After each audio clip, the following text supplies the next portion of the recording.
اس کو ٹویسٹ دیا گیا. باقی عمران خان صاحب کا بیان پورا چلائیں, اس میں انہوں نے کہا کہ ہم نے الیکشن کے لیے اسمبلیاں توڑی ہیں, اور پی ڈی ایم کی تمام قیادت نے بھی کہا ہے, اور باجوہ صاحب نے بھی کہا ہے. تو باقی آپ کی مرضی ہے, آپ اس میں سے پی ڈی ایم کاٹ لیں اور اپنی مرضی کاٹ لیں اور باجوہ صاحب کو لگا دیں, ٹھیک ہے, لیکن لوگ نہیں بائیں گے. یہ بات جب چلے گی مرضی ہے سر, توڑی الیکشن کے لیے, بات یہ نہیں ہے کس کے لیے توڑی ہے, کس کے کہنے پہ توڑی ہے, سوال یہ تھا. خیر جعفری صاحب بہت شکریہ سر آپ کے قیمتی وقت کا. انہوں نے سر کل جواب جمع کرانا ہے, مذاکرات انہوں نے کیے نہیں, ہری جھنڈی انہوں نے آج, بلکہ لال جھنڈی دکھا دی انہوں نے آج گورنمنٹ نے. What can be the possible implications? بہت شکریہ آپ نے موقع دیا Ali. Good to see you on this new platform. دیکھیں میرے خیال سے امپلیکیشن بہت واضح ہیں. آپ کنٹیمپٹ کر رہے ہیں عدالت کے آرڈر کی, آپ نافرمانی کر رہے ہیں, صرف عدالت کی شان میں گستاخی نہیں کر رہے جس کا ازالہ جو ہے وہ عدالت کے اوپر ہوتا ہے کہ کروائے یا نہ کروائے. آپ عدالت کے ایک حکم کی نافرمانی کر رہے ہیں علی اعلان, اور آپ اپنی طرف سے اپنی منطق لگا کے اپنا آئینی تشریح جو ہے وہ عدالت کے سامنے رکھ رہے ہیں. پھر آپ علی اعلان یہ کہہ رہے ہیں کہ 3 ممبر سے آ رہی ہے اس لیے ہم نہیں سن رہے, 6 سے آتی تو شاید سن لیتے. اب یہ ساری شرائط جو ہے وہ آپ کے پاس نہیں ہوتی رکھنے کی. عدالت کا ایک فیصلہ ہوتا ہے اور وہ حکم جو ہے وہ فائنل ہوتا ہے, آئین کہتا ہے, اور وہ آئین کی اگر تشریح پہلے اس نے کسی اور طریقے سے کی تو آج آپ کو یہ حق حاصل نہیں ہوتا کہ آپ کہیں کہ کیونکہ آپ نے پہلے یہ کیا تھا لہٰذا ہم اب آپ کی سن نہیں رہے. تو یہ کلیئر کٹ توہین ہے, اور اگر یہ کورٹ جا کے یہ ساری بات کریں گے تو در حقیقت یہ عدالت کی لیجیٹیمیسی کو چیلنج کر رہے ہیں. done under the pretext of parliamentary resolution. اب یہ پارلیمنٹ کے کندھے پہ بندوق رکھ چکے ہوئے ہیں, اگر وہ بیک فائر کرتی ہے تو کیا پوری پارلیمنٹ زد میں آتی ہے, کنٹیمپٹ کے کابینہ آتی ہے, یا صرف وزیر اعظم جو ہے وہ ذمہ دار ٹھہرائے جائیں گے؟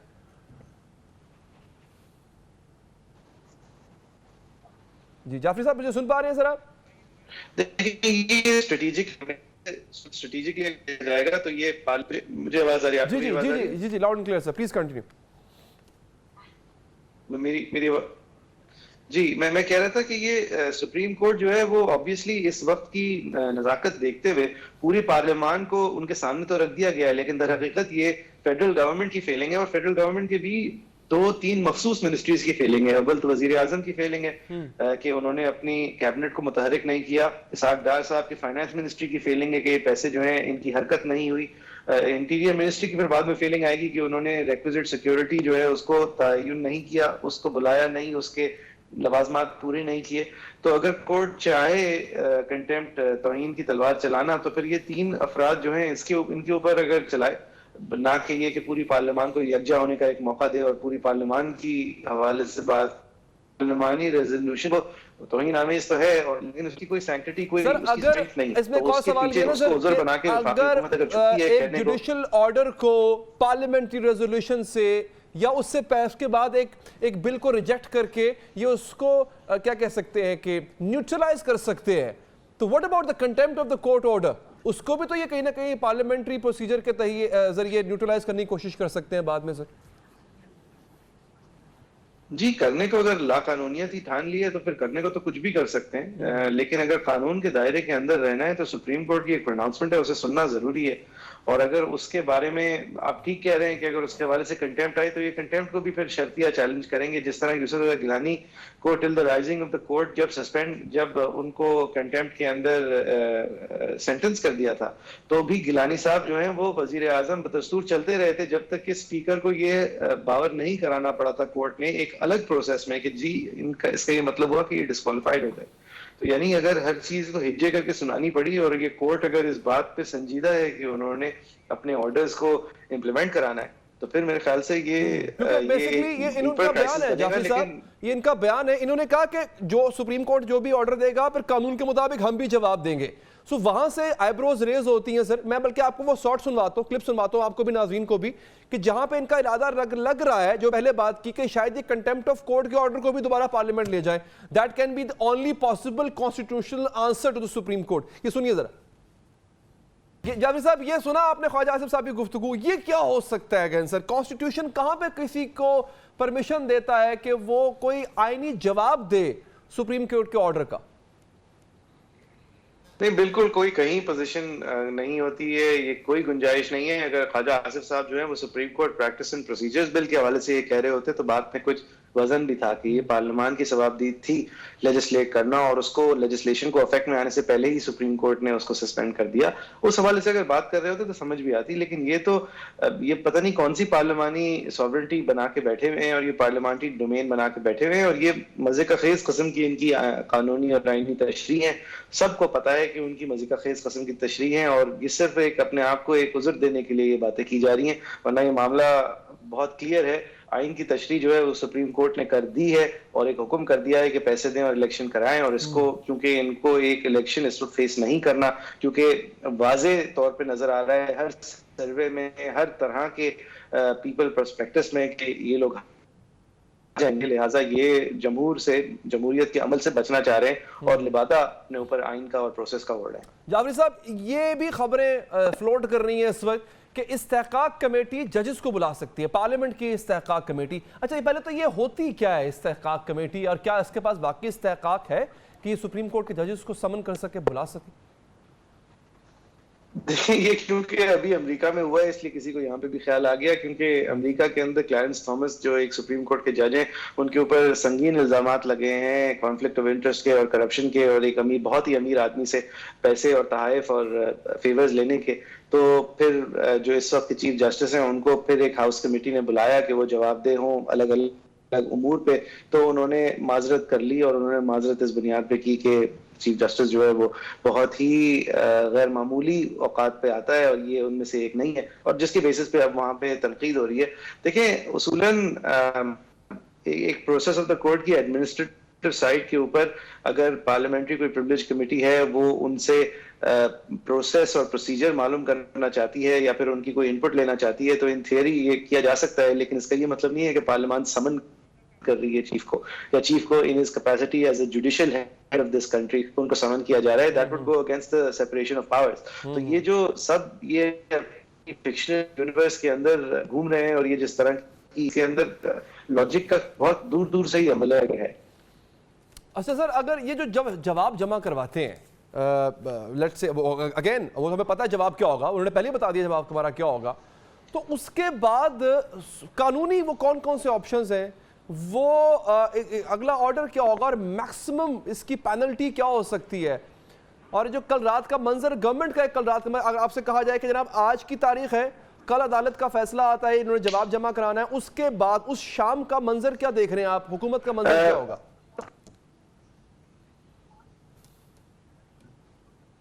جی جعفری صاحب سن پا رہے ہیں سر آپ مجھے؟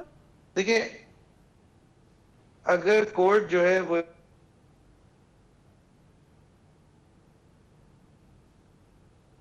اچھا, ہمارا رابطہ جو ہے منقطع ہوا ہے, میں بڑی معذرت خواہ ہوں آپ سے عباسی صاحب, میں واپس آپ کی طرف آتا ہوں سر. اچھا سر, پرویز سے پہلے بات ہو رہی تھی وہی کہ جنرل باجوہ کے کہنے پہ میں نے اسمبلیاں توڑی تاکہ الیکشن ہو جائے. ٹھیک ہے, آپ کی مراد ٹھیک تھی, آپ الیکشن ہی کروانا چاہتے تھے, لیکن سر کس کے کہنے پہ توڑ رہے ہیں سر, یہ بھی سمجھ سے باہر ہے نا. باجوہ صاحب نہ اس وقت آرمی چیف تھے, آرمی چیف ہوتے بھی تب بھی آپ تو جمہوری لوگ ہیں نا, آپ کیوں ان کے کہنے پہ اسمبلیاں توڑیں گے یا رکھیں گے؟ آپ پرویز الہی بھی یہی کہتے تھے کہ وہ نہیں چاہتے تھے اسمبلیاں توڑیں, اور اس پہ جو ہے وہ باجوہ صاحب کا, فواد چودھری صاحب کا بھی نام آ چکا ہوا ہے. تو سر یہ کس طرح کا رویہ تھا, اس کو میں کیسے آؤٹ آف کانٹیکسٹ ہوں, مجھے سمجھ نہیں آ رہا. عمران خان صاحب کے واضح جملے ہیں کہ باجوہ کے کہنے پہ اسمبلیاں توڑی, یہ کیسے آؤٹ آف کانٹیکسٹ ہے؟ جی آ رہی ہے. جی عباسی صاحب بتائیے گا سر, یہ کس طرح سے آؤٹ آف کانٹیکسٹ ہے سر؟ چیف منسٹر اس وقت کے پرویز الہی کی ریٹن ایڈوائس پہ, ایک تو یہ ہے جو انہوں نے ریٹن قانونی دی ہے, ایک انہوں نے کوئی بیان شین دیا ہے, تو جب فیصلہ ہونے سے پہلے لوگ مختلف بیان دیتے رہتے ہیں, اور ہو سکتا ہے ہمارے بہت سارے اکثریت لوگوں کی یہ رائے تھی کہ اسمبلیاں نہ ٹوٹیں اور ہمارا اقتدار چلتا رہے, لیکن ہمارا اقتدار ملک کی قیمت پہ, ملک کی کاسٹ پہ, جب ملک کی معیشت ڈوب رہی ہو تو وہ اور ملک کا ادارہ نہ آگے چل نہ رہا ہو, تو اس سلسلے میں ان کی رائے تھی.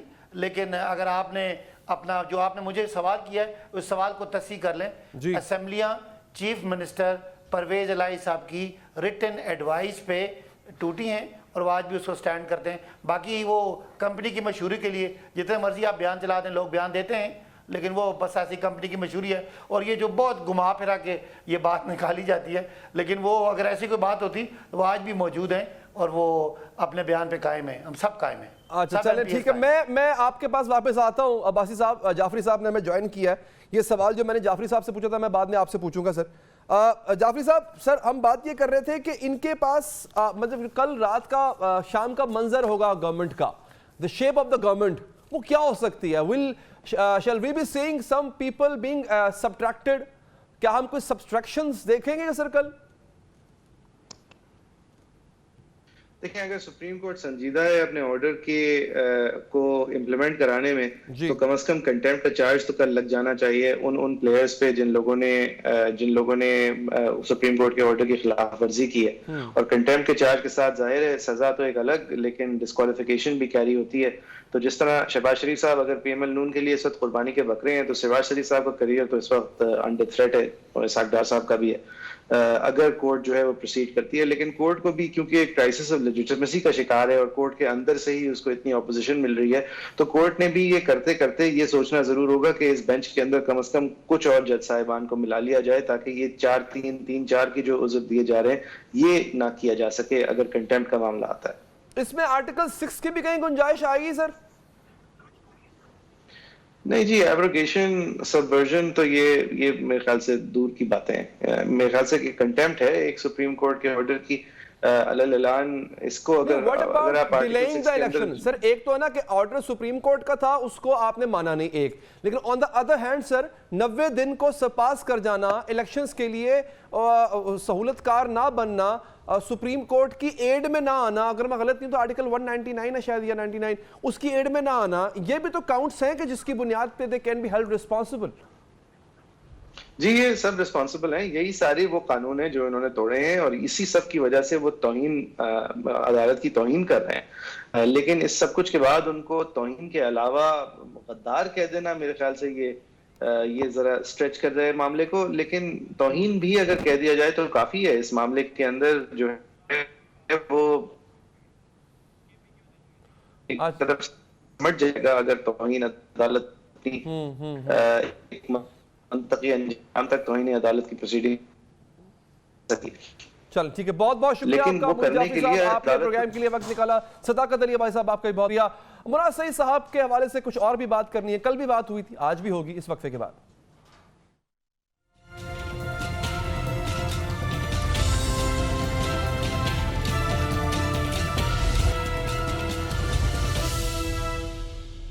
وقفے کے بعد حاضر ناظرین, ملک کی امن و سلامتی کے لیے پاکستان کے سیکیورٹی ادارے ریڑھ کی ہڈی ہیں. اہل پاکستان کی جان بچانے کے لیے یہ اپنی جان کا نذرانہ پیش کرتے ہیں, دہشت گردوں کے خلاف کارروائیاں کرتے ہیں, پاکستان کی گلیوں کوچوں کو محفوظ بناتے ہیں. آج بھی تیرا کے علاقے میں آپریشن کے دوران پاک فوج کے 2 جوان شہید ہوئے.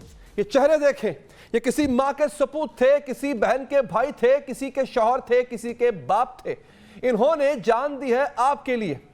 اب اگر کوئی کہے کہ گریٹر پلان کے تحت یہ سب کچھ ہو رہا ہے, اب اگر کوئی کہے بغیر ثبوت کے اپنی سستی شہرت کے لیے کہہ دے آ کے کہ یہ سب کچھ ہماری پاک فوج کروا رہی ہے, خود کچھ حملے, اس کے پیچھے گریٹر پلان ہے اور گریٹر پلان کے پیچھے اپنے لوگوں کو شہید کرانا مقصد ہے, تو کوئی پوچھے ان سے کہ جنہوں نے یہ سوچ کر وردی پہنی تھی کہ جس سے اس ملک پر کوئی میلی آنکھ دیکھے گا اپنی جان سب سے پہلے پیش کریں گے, اور انہوں نے ثابت کیا ناظرین.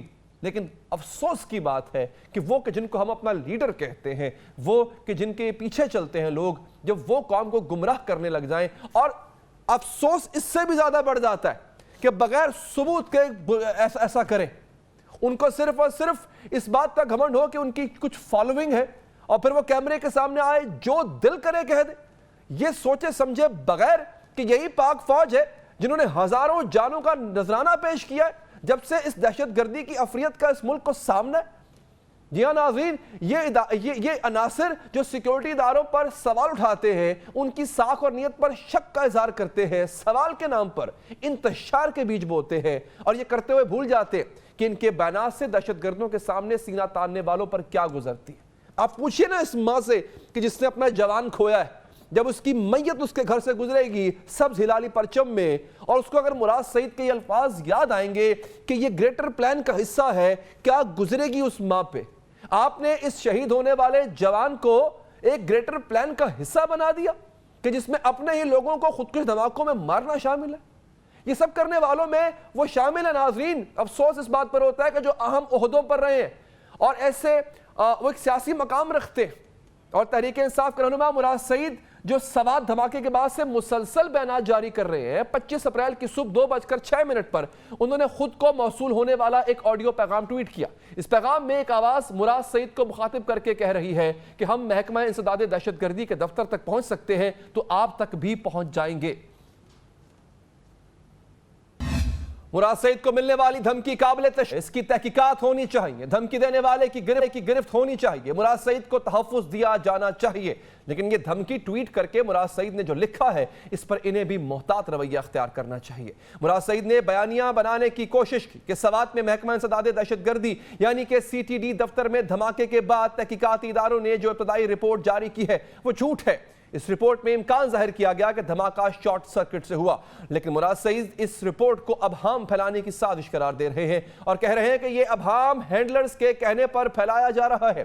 ہینڈلرز سے مراد سعید کا کیا مطلب؟ کیا وہ کہنا چاہتے ہیں کہ پاکستان کے سیکیورٹی اداروں کو کوئی اور ہینڈلر ہینڈل کر رہا ہے؟ اور سوال تو مراد سعید سے بھی ہونا چاہیے کہ انہوں نے وہ نمبر کیوں چھپا دیا جس سے انہیں دھمکی آمیز پیغام ملا تھا؟ وہ خود کو دھمکی دینے والے کی شناخت کیوں چھپانا چاہتے ہیں؟ اور ان کے پاس کیا ثبوت ہے کہ دھماکہ شارٹ سرکٹ سے نہیں دہشت گردی کا تھا؟ حالانکہ پاک فوج کے ترجمان واضح کر چکے ہیں کہ دھماکہ دہشت گردی نہیں بلکہ حادثہ ہے. ابھی سوات دھماکے کو ہوئے زیادہ دیر نہیں گزری تھی ناظرین کہ مراد سعید نے اسے پشاور پولیس لائنز خودکش دھماکے کی طرز کی کارروائی قرار دیا. ناظرین, انہوں نے کیا بیان دینے سے پہلے کوئی تحقیق کی تھی یا متعلقہ اداروں کی تحقیقات کا انتظار کیا تھا؟ نہیں کیا تو پھر وہ یہ بیان کیسے دے سکتے تھے؟ ہم نے ان سے بار بار پوچھا کہ سر پلیز ہمارے پروگرام میں آ کے بتا دیجئے کہ آپ کے پاس کیا ثبوت, پر انہوں نے کسی بھی سوال کا جواب نہیں دیا, آنے کی حامی نہیں بھری اور عوام کو وہ ایک ایسی لڑائی کا ایندھن بنا رہے ہیں جن لوگوں کو بے گھر کرنے کی سازش ہو رہی ہے. یہ دیکھیے آپ کے اسکرین کے سامنے مراد سعید صاحب سے ہمارے ٹیم ممبر کی گفتگو ہو رہی ہے اور اس گفتگو میں بار بار ان سے ریکویسٹ کی جا رہی, کسی بھی ریکویسٹ کا جواب نہیں آ رہا ہے. ان سے انتہائی ادب کے لہجے میں ان سے صرف ان کے 10 منٹ مانگے جا رہے ہیں. وہ ویڈیو بیان تو دے سکتے لیکن ٹیلی ویژن پر لائیو آ کے ان سوالوں کا جواب نہیں دے سکتے. تو سر بتائیے مراد سعید صاحب, گریٹر گیم پلان سے آپ کی مراد کیا ہے؟ یہ گیم کون پلان کر رہا ہے؟ سازش کون کر رہا ہے؟ آپ تو جانتے ہیں نا سب کچھ سر. تو نام لے لینا, قوم پہ احسان کرے, قوم کا بھلا کرے, نام لے, بتائیں. مراد سعید صاحب نے پولیس اور عوام کی شہادتوں کا ذکر کیا, بہت اچھی بات ہے اور ڈیفینیٹلی شہادتیں ہوئی ہیں, لیکن فوج کی شہادتوں کو کیوں فراموش کر گئے؟ میں نے ابھی بتایا 2 لختے جگر 2 ماہوں کے اس وطن کی مٹی پر شہید ہوئے ہیں. آج بیان آ جاتا, آج افسوس کا اظہار کر دیتے, آج کہہ دیتے کہ شہید ہماری آنکھوں کا تارا ہے. مراد سعید صاحب کو کل بھی پروگرام میں آنے کی دعوت دی تھی, میں آج پھر دیتا ہوں, میں ابھی بھی لائیو بیٹھا ہوں, ابھی بھی 10 بدستہ گزارش کرتا ہوں سر کہ آئیں, مگر مجھے پتہ ہے وہ نہیں آئیں گے, شاید جانا چاہتے نہیں ہیں. لیکن سر ہمارا پلیٹ فارم آپ کے لیے حاضر ہے, لیکن آپ آئیں اور بتائیں سر, ساتھ میں ثبوتوں کے ساتھ آئیں اور بتائیں کہ سر آپ کو دھمکی کون دے رہا ہے.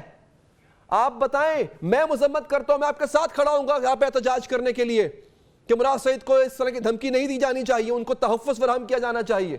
لیکن سر آپ ثبوت دیں, آپ بتائیں کہ قوم کے بیٹے جو قوم پہ قربان ہو رہے ہیں وہ کسی گریٹر گیم کا حصہ کیسے ہیں؟ آپ یہ بیان کیسے دے سکتے ہیں سر؟ آپ ان شہداء کی ماؤں کو یہ بتائیں گے جا کے کہ تمہارا بیٹا جو آج جس لپٹے ہوئے کفن میں آیا ہے یہ کسی گریٹر گیم کا حصہ تھا؟ کیا جواب دیں گے ان ماؤں کو آپ؟ کیا اب مائیں اپنے بچوں کو فوج میں بھرتی کرانا چھوڑ دیں؟ مودی کی فوج آ کے حفاظت کرے گی ہماری؟ پھر اگلی نسل کو آپ کیوں آپ کنفیوز کر رہے ہیں؟ آپ ان کو بتا رہے ہیں کہ نہیں, اس ادارے کا حصہ مت بنو. آج لوگ فوج میں بھرتی ہونا چھوڑ دیں تو مجھے بتائیں اس کل کو اس قوم کی حفاظت کون کرے گا؟ مراد سعید صاحب آپ کریں گے؟ میں کروں گا؟ کیا یہ ہمارا کام ہے؟ کیا سینے پہ گولی کھانا اتنا آسان ہے؟ کیا اپنے گھر والوں سے 6 مہینے دور رہنا اتنا آسان ہے؟ آپ تو گئے ہوں گے, میں نے خود بارڈرز پہ جا کے دیکھا ہے, میں رہا ہوں ان جوانوں کے ساتھ. ہم ایک دن نہیں نکال سکتے, یہ کئی مہینے نکالتے ہیں وہاں پہ. ثبوت لے کے آئیں, نہیں تو خاموش رہیں. آگے بڑھتے ہیں ناظرین, اب عمران خان پہ آتے ہیں. عمران خان جو کہتے ہیں ان کو چاہنے والے آنکھیں بند کر کے مان لیتے ہیں, وہ بھی کمال لوگ ہیں. عمران خان کی بات منطقی ہو یا غیر منطقی ہو، سچ ہو جھوٹ ہو، وہ مان لی جاتی ہے۔ سچ کے نام پر عمران خان کا جھوٹ بکتا ہے اور خوب بکتا ہے۔ عمران خان سے منسوب ایک بیان روزنامہ جنگ میں رپورٹ ہوا جس میں وہ کہہ رہے ہیں کہ اسپتال میں علاج کرانے کے دوران انہیں ڈرپ میں زہر ملا کر مارنے کی کوشش کی گئی، لیکن عمران خان اپنی سیاسی زندگی میں فقط 2 بار علاج کے لیے اسپتال داخل ہوئے۔ پہلی بار 2013 میں جب وہ اسٹیج پر جاتے ہوئے لفٹر سے گر گئے تھے، اور دوسری بار تب جب ایک مارچ کے دوران ان پر گولیاں برسائی گئی تھیں اور ان کی ٹانگ پر زخم آئے تھے، اور دونوں بار عمران خان جس اسپتال میں داخل ہوئے وہ ہسپتال عمران خان کا اپنا شوکت خانم اسپتال تھا۔ اس اسپتال میں عمران خان کی حفاظت کے تمام انتظامات تھے، عمران خان کے قریب کوئی نہیں آ سکتا تھا، ان کے اپنے اعتماد والے لوگ ان کے ساتھ کھڑے ہوتے تھے، اور اگر انہیں ڈرپ میں زہر ملا کر مارنے کی کوشش کی گئی تو یقیناً اس میں عمران خان کے اعتماد کا کوئی بندہ شامل ہوگا۔ اس انتہائی اہم بات کا انکشاف وہ اب کر رہے ہیں 6 مہینے بعد، جب انہیں اسپتال سے ڈسچارج ہوئے 5-6 مہینے ہو چکے ہیں، اور وہ انکشاف بھی وہ باقاعدہ کسی سنجیدہ تحریری شکایت کے طور پہ کسی سیکیورٹی ایجنسی کو نہیں کر رہے ہیں۔ جب عمران خان کو زہر ملانے کی واردات کا علم ہوا تھا تب انہوں نے تحقیقات کرائی تھی کیا؟ نہیں کرائی تھی۔ اس سازش میں ملوث افراد کو کیا انہوں نے بے نقاب کیا تھا؟ نہیں کیا تھا۔ آج غیر رسمی گفتگو کرتے ہوئے عمران خان بول گئے اور کہہ دیا کہ 2 دفعہ میرے ساتھ ایسا کیا گیا ہے، اور آپ نے یہ بھی نہیں زحمت نہیں کی کہ بتایا جائے کہ سازش میں ملوث کون تھا۔ اگر آپ کو یہ پتہ لگ گیا کہ آپ کے ڈرپ میں، آپ کے انجیکشن میں زہر ملایا جا رہا ہے تو ڈیفینیٹلی آپ کو یہ بھی پتہ ہوگا کہ اس کے پیچھے ہے کون۔ تو یہ واقعہ تب منظر عام پر کیوں نہیں لایا گیا؟ اس کی وجہ صرف یہ ہے کہ سچ کے نام پر عمران خان کا جھوٹ بھی بکتا ہے اور خوب بکتا ہے۔ اور ناظرین، یہ کوئی پہلی بار نہیں کہ عمران خان نے جھوٹ کو سچ کا لباس پہنا کر بیچا۔ یہ کھیل وہ پہلے بھی کھیلتے آئے ہیں اور اب تو ماہر ہو چکے ہیں۔ ان کے خلاف تحریک عدم اعتماد آئی تو پہلے اسے امریکی سازش کا، پھر اسے عسکری سازش کا، پھر کہا سازش تو ہوئی نہیں تھی لیکن بچایا کیوں نہیں اگر سازش ہو رہی تھی، پھر کہا سازش تو محسن نقوی نے کی تھی، پھر کہا حسین حقانی بھی اس میں شامل تھا۔ جس جنرل باجوہ کو اپنی مرکزی حکومت ختم کرنے کا ذمہ دار کہا، غدار کہا، پھر اسی جنرل باجوہ کے مشورے پر اپنی صوبائی حکومت خود ختم کی اور اسی جنرل باجوہ کو مدت ملازمت میں توسیع کی پیشکش بھی کی۔ عمران خان یہ سب بیانیے بنانے میں اس لیے کامیاب ہوتے ہیں کیونکہ سچ کے نام پر ان کا جھوٹ بکتا ہے، خوب بکتا ہے۔ عمران خان نے پیٹرول کی قیمتیں کم کر کے IMF سے کیا معاہدہ توڑا۔ معاہدہ توڑنے سے قرض التوا کا شکار ہوا، پاکستان معاشی مشکلات کا شکار ہوا۔ اس پر عمران خان کہتے ہیں کہ انہوں نے پیٹرول کی قیمت کم کی کیونکہ روس سے سستا تیل خریدنے کا معاہدہ ہو چکا تھا۔ یہ بات بھی جھوٹ ہے، روس سے تیل کی خریداری کا معاہدہ اس سال جنوری میں ہوا تھا، اور تب پاکستان میں روسی سفیر نے بھی اس سال جنوری میں ہوا تھا، 2023 کی بات کر رہا ہوں۔ عمران خان کی حکومت کا سال ہو چکا ہے، اور تب پاکستان میں روسی سفیر نے بھی واضح کیا تھا کہ عمران خان حکومت کے ساتھ سستے تیل کا کوئی معاہدہ نہیں ہوا تھا۔ عمران خان دھڑلے سے غلط بیانی کر سکتے ہیں کیونکہ سچ کے نام پر ان کا جھوٹ بھی بکتا ہے اور بہت خوب بکتا ہے۔ اب عمران خان نے یہ بیان بھی دیا ہے کہ وہ اقتدار میں آئے تو فوج میں کرپشن کرنے والوں کو نہیں چھوڑیں گے، حالانکہ عمران خان کرپشن کیسز میں خود اپنے آپ کو اور اپنے ساتھیوں کو NRO دے چکے ہیں۔ اس کے ساتھ ہی ناظرین پروگرام ختم ہوا چاہتا ہے، مجھے اجازت، اللہ نے کے بعد